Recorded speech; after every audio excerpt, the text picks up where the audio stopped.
நோய் எதிர்ப்பு சக்தி அதிகரிக்க நம்ம என்னென்ன உணவுகள் சாப்பிடலாம், முக்கியமாக உணவில் இதையெல்லாம் சேர்த்துக்கொண்டா ரொம்ப நல்லது அப்படின்னு பார்த்தோம்னா என்னென்ன மூலிகைகளை நம்ம சாப்பிடலாம். வந்து அண்டர் வெயிட்டில் இருப்பாங்க, என்னடா இது உணவு சாப்பிட்றதே இல்லை, பசி இல்லை, அதுக்கப்புறம் ரொம்ப அண்டர் வெயிட்டில் இருக்கிறாங்க அப்படின்னு சொல்லும்போது எந்த மாதிரியான உணவுகள் எடுத்தால் உடல் நமக்கு ஆரோக்கியமாக இருக்கும். தலைவலி இல்லை காய்ச்சல் இல்லை எனக்கு கொஞ்சம் தண்ணி மாற்றி குடித்தா கூட எனக்கு வந்து கோல்டு காஃப் எல்லாமே வருது அப்படின்னு சொல்லுவாங்க.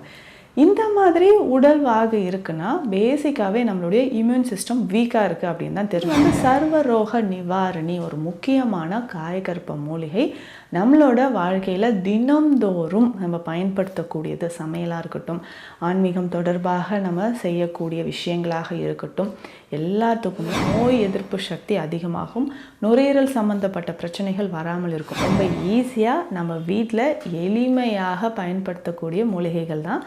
நம்ம வந்து ஸ்ட்ராங்காக இருக்கணும், இம்யூனிட்டி நல்லா டெவலப் ஆகணும் அப்படின்னா இந்த மூலிகைகளை அன்றாடம் நம்ம பயன்படுத்தும் போது இம்யூனிட்டி நல்லாவே டெவலப் ஆகும்.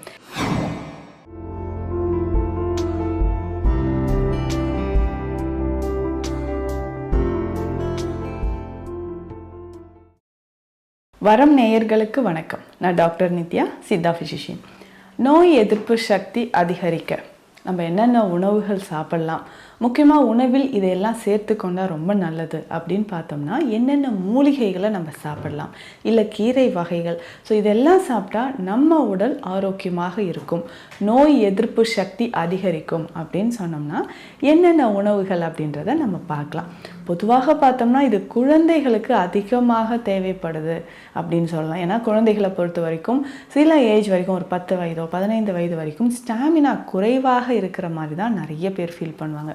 ஸோ அந்த மாதிரி இருக்கும்பொழுது நோய் எதிர்ப்பு சக்தி அதிகரிக்கணும், அதே மாதிரி உடல் எடையும் நம்ம அதிகரிக்கணும். ஒரு சிலர் வந்து அண்டர் வெயிட்டில் இருப்பாங்க, என்னடா இது உணவு சாப்பிட்றதே இல்லை, பசி இல்லை, அதுக்கப்புறம் ரொம்ப அண்டர் வெயிட்டில் இருக்கிறாங்க அப்படின்னு சொல்லும்போது எந்த மாதிரியான உணவுகள் எடுத்தால் உடல் நமக்கு ஆரோக்கியமாக இருக்கும்.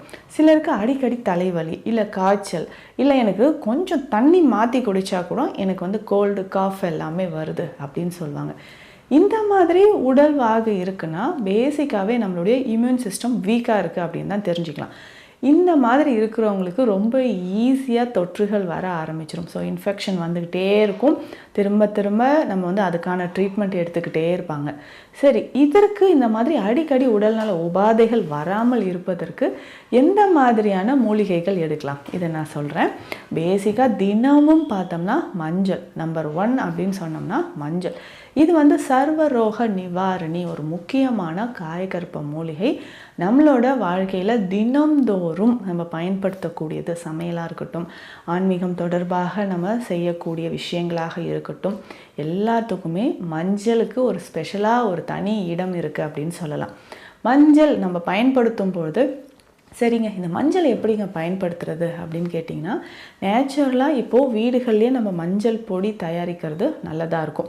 ஸோ பேசிக்காக நம்ம வந்து மஞ்சள் கொம்பு வாங்கிட்டு வந்து நல்லா வெயிலில் உலர்த்தி இதை நம்ம அரைச்சி எடுத்து வச்சுக்கணும். இதை பயன்படுத்தும் போது இதனோட நறுமணமே தனியாக இருக்கும். இதை பயன்படுத்தும் போதே நமக்கு தெரியும் சமையலில் அதிகமான ஒரு நறுமணம், அந்த மஞ்சளோட ஃப்ளேவர் நம்மளால் உணர முடியும். ஸோ தினமும் காலையில் நம்ம காஃபி டீ குடிக்கிறதுக்கு பதிலாக பாலில் கொஞ்சம் ஒரு 2 சிட்டிகை அளவு மஞ்சள் பொடி சேர்த்து குடிக்கலாம். பனங்கற்கண்டு சேர்த்து குழந்தைகளுக்கு கொடுத்துட்டு வரலாம். இல்லைங்க மஞ்சள் பொடி பால்லாம் என்னால் குடிக்க முடியல அப்படின்னு சொன்னிங்கன்னா, காலையில் நம்ம எம்டி ஸ்டொமக்கில் கொஞ்சம் தண்ணீர் குடிப்போம் இல்லையா, லியூக் வார்ம் வாட்டர், வெதுவெதுப்பான தண்ணீர், அந்த தண்ணீர்லேயும் ஒரு 2 சிட்டிகை அளவு மஞ்சள் சேர்த்து குடிச்சிக்கிட்டே வரலாம். அதுவும் பெண்கள் தவறாமல் மஞ்சள் உணவில் சேர்த்துக்கணும். இதனால தான் பார்த்தோம்னா மஞ்சள் நம்ம எடுக்கும்பொழுது உடலில் நோய் எதிர்ப்பு சக்தி அதிகமாகும், நுரையீரல் சம்மந்தப்பட்ட பிரச்சனைகள் வராமல் இருக்கும். ஸோ இன்றைக்கி நமக்கு இம்யூன் சிஸ்டம் பாதிக்கப்படுதுன்னா ஃபஸ்ட்டு ஆர்கன், நம்ம ஸ்ட்ரென்தன் பண்ண வேண்டிய ஆர்கன் அப்படின்னு பார்த்தோம்னா நுரையீரல். ஸோ லங்ஸை வந்து நம்ம ஸ்ட்ரென்தன் பண்ணும்போது கொஞ்சம் கொஞ்சமாக நம்ம உடலில் அதிகமான இம்யூனிட்டி நமக்கு டெவலப் ஆகுது. அப்போ லங்ஸில் ஏதாவது ப்ராப்ளம் இருக்குன்னா மஞ்சள் நம்ம பயன்படுத்தலாம். இதுவே சித்த மருத்துவத்தில் பார்த்தோம்னா மஞ்சளை சேர்த்து செய்யக்கூடிய நிறைய மருந்துகள் இருக்குது. இதுலையுமே முக்கியமாக மரமஞ்சள் குடிநீர் அப்படின்ற ஸ்பெஷல் மெடிசன் நம்ம கொடுத்துட்ருக்குறோம். இந்த மரமஞ்சள் குடிநீர் நான் சொன்ன மாதிரி இம்யூன் சிஸ்டத்தை அதிகரிக்கவும் நுரையீரல் சம்பந்தப்பட்ட பிரச்சனைகளை சரி செய்யவும் நமக்கு பயன்படுது. அடுத்து முக்கியமான ஒரு மூலிகை அப்படின்னு பார்த்தோம்னா மிளகு. இதுவுமே ஒரு காயகற்ப மூலிகை. மிளகு இல்லாமல் நம்ம வந்து வாழ்க்கையில் முக்கியமாக இந்த கபம் தொடர்பான பிரச்சனைகள், இம்யூனிட்டி டெவலப் ஆகிறதுக்கு, உடலில் ஏற்படக்கூடிய வலிகள் குறையிறதுக்கு மிளகு ரொம்ப ரொம்ப இம்பார்ட்டண்ட். ஸோ மிளகை பொறுத்த வரைக்கும் நம்ம தினந்தோறும் நிறைய வந்து ஃப்ரூட் சாலட்ஸ் இல்லை வெஜிடபிள் சாலட்ஸ் சாப்பிட்டோம்னா மிளகு வந்து நம்ம சேர்த்து சாப்பிட்றோம். ஸோ அதே மாதிரி தான் தினந்தோறும் நம்ம சாப்பிடக்கூடிய உணவுகளில் மிளகு சேர்த்துக்கலாம். மிளகு எண்ணெய் இதுவும் நமக்கு அவைலபிளாக இருக்கும். ஸோ இந்த மிளகு எண்ணெய் அப்படின்னு சொல்கிற விஷயம், அதிகமான தலைவலி இருக்குது இல்லை சைனசைட்டிஸ் பிரச்சனை இருக்குது அப்படின்னா இதை ஒரு 5-6 துளிகள் வெந்நீரில் விட்டு இந்த ஆவியை நம்ம வந்து இன்ஹேல் பண்ணணும். நல்லா உள்ளே இழுக்கும் பொழுது தலைவலியோ இல்லை சைனசைட்டிஸ் தொடர்பான பிரச்சனைகள் நமக்கு கொஞ்சம் கொஞ்சமாக குணமாகுது. அடுத்து முக்கியமான மூலிகை அப்படின்னு பார்த்தோம்னா நெல்லிக்காய். நெல்லிக்காய்ன்னு சொல்லும்போதே நம்ம எல்லாருக்கும் தெரியும், இம்யூனிட்டி அப்படின்னாவே நெல்லிக்காய் தானே எல்லாருக்குமே தெரிஞ்சது. தினமும் ஒரு நெல்லிக்காய் சாப்பிடுங்க. கண் பார்வை குறைபாடு இருக்கா, நுரையீரல் சம்பந்தப்பட்ட பிரச்சனைகள் இருக்கா, ஸோ இதற்கு வந்து நமக்கு நெல்லிக்காய் மிக சிறந்த ஒரு மூலிகைன்னு சொல்லலாம். நெல்லிக்காயோட இலைகளும் நமக்கு பயன்படுது. இந்த இலைகளை நம்ம எப்படி பயன்படுத்தலாம் அப்படின்னு பார்த்தோம்னா, நமக்கு கை கால் மூட்டு வலி இருந்ததுன்னா நெல்லிக்காய் இலைகளை நல்லா அரைச்சி, மஞ்சள் சேர்த்து அரைச்சி வலி வீக்கம் இருக்கக்கூடிய இடங்களில் பற்று போடலாம்.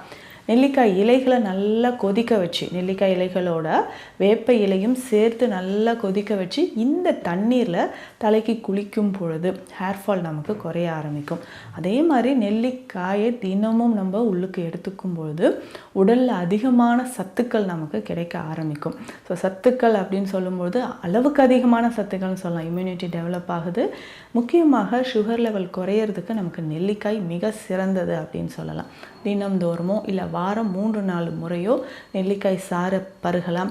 இல்லை நெல்லிக்காய் துவையல் செய்து சாப்பிடலாம். நெல்லிக்காய் பொடி பயன்படுத்தி ரசம் செய்து சாப்பிடலாம்.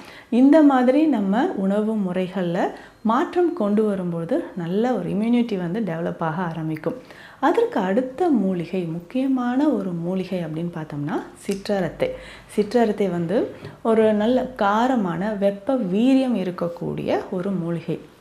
இம்யூனிட்டி டெவலப் ஆகணும், நாட்பட்ட நெஞ்சு சளி இருக்குது, வயிறு சம்மந்தப்பட்ட பிரச்சனைகள், அதுக்கப்புறம் உடலில் தாங்க முடியாத வலி, உடல் வலியும் சொல்கிறது இம்யூனிட்டி குறைவினால் ஏற்படக்கூடியது தான். ஸோ இதை வந்து நம்ம பயன்படுத்தும்போது சிற்றரத்தை அப்படின்னு சொல்கிற மூலிகை, அதாவது கபத்தை முற்றிலுமாக அறுக்கக்கூடியது. அது மட்டும் இல்லாமல் உடல் வலி, நரம்புகள் தொடர்பான வலி, தசைகள் தொடர்பான வலி, இதை வந்து சரி செய்கிறதுக்கு நமக்கு சிற்றரத்தை பயன்படுது.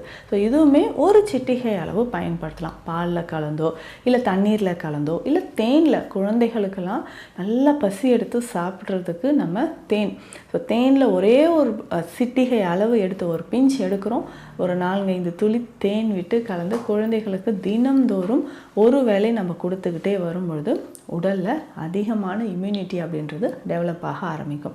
அடுத்து இம்யூனிட்டி டெவலப் ஆகிறதுக்கு முக்கியமாக தூதுவளை கீரை பயன்படுது. தூதுவளை அப்படின்னு சொல்கிறது நரம்புகள் வலிமையாவதற்கும், நுரையீரல் சம்மந்தப்பட்ட பிரச்சனைகள், வயிறு சம்மந்தப்பட்ட பிரச்சனைகள் குணமாவதற்கும் தூதுவளை கீரை நமக்கு பயன்படுது. ஸோ ரொம்ப நாளாக சைனசைட்டிஸ் பிரச்சனை இருக்குங்க, தலையில் நீர் கோத்த பிரச்சனை இருக்குது, இது சரியாகிறதுக்கு நமக்கு தூதுவளை மிக சிறந்த ஒரு உணவு அப்படின்னு சொல்லலாம். இது வந்து சூப் மாதிரியோ இல்லை ரசம் வைத்தோ நம்ம பயன்படுத்தும் பொழுது உடலில் நமக்கு இம்யூனிட்டி நல்லாவே டெவலப் ஆக ஆரம்பிக்கும். அடுத்த மூலிகை, இது வந்து வீட்டில் இருக்கக்கூடிய ஒரு மூலிகை தான். நம்ம வந்து அடிக்கடி இதை சமையலில் பயன்படுத்தலாம். அஜீரணம் தொடர்பான பிரச்சனைகள் இருந்தால் பயன்படுத்தலாம். அதுதான் ஓமம். ஓமம் அப்படின்னு சொல்லும்பொழுது குழந்தைகள்லேருந்து பெரியவர்கள் வரைக்கும் நம்ம இம்யூனிட்டியை டெவலப் பண்ணுறதுக்கு மிக சிறந்த ஒரு மூலிகை. இதையும் பொடி செய்து வைத்துக்கொண்டு வெந்நீரில் கலந்து அடிக்கடி குடித்தோம்னா உடலில் இருக்கக்கூடிய நமக்கு தேவையற்ற கழிவுகள் வெளியேறும். அடுத்த முக்கியமான ஒரு மூலிகைன்னு பார்த்தோம்னா சீரகம். பேர்லே இருக்குது பாருங்கள், நம்ம அகத்தை சீர் பண்ணக்கூடிய ஒரு முக்கியமான மூலிகை. இந்த சீரகம் நம்ம பயன்படுத்தும் பொழுது உணவில் சரிங்க இதை எப்படி பயன்படுத்தலாம்? சீரகம் வந்து பொடி செய்து வைத்துக்கொண்டு அப்பப்போ நம்ம வந்து ஃப்ரூட் சாலட் இல்லை வெஜிடபிள் சாலட் பயன்படுத்துகிறோம், இல்லை நம்ம சமையலுக்கே கூட பயன்படுத்துகிறோம்னு சொல்லும்பொழுது சீரக பொடியை நம்ம சேர்த்து பயன்படுத்தும் பொழுது உடலில் அதிகமான ஆற்றல் நமக்கு உண்டாக ஆரம்பிக்குது. ஸோ இப்போது இந்த பதிவில் நம்ம பார்க்கக்கூடிய மூலிகைகள் எல்லாமே ரொம்ப ஈஸியாக நம்ம வீட்டில் எளிமையாக பயன்படுத்தக்கூடிய மூலிகைகள் தான். ஸோ நம்ம வந்து ஸ்ட்ராங்காக இருக்கணும், இம்யூனிட்டி நல்லா டெவலப் ஆகணும் அப்படின்னா இந்த மூலிகைகளை அன்றாடம் நம்ம பயன்படுத்தும் பொழுது இம்யூனிட்டி நல்லாவே டெவலப் ஆகும். ஏன்னா இம்யூனிட்டி அந்த நோய் எதிர்ப்பு சக்தி குறைவாக இருக்கக்கூடிய நபர்களுக்கு தான் அடுத்தடுத்து நோய்கள் வருது. ஸோ அதை தடுக்கணும் அப்படின்னா இதை எல்லாமே உணவில் சேர்த்துக்கோங்க. உங்களுக்கு உடல்நல பிரச்சனைகள் ஏதாவது இருந்து மருத்துவ ஆலோசனைகள் தேவைப்பட்டால் ஸ்க்ரீனில் இருக்கிற நம்பருக்கு கான்டாக்ட் பண்ணுங்கள். நன்றி.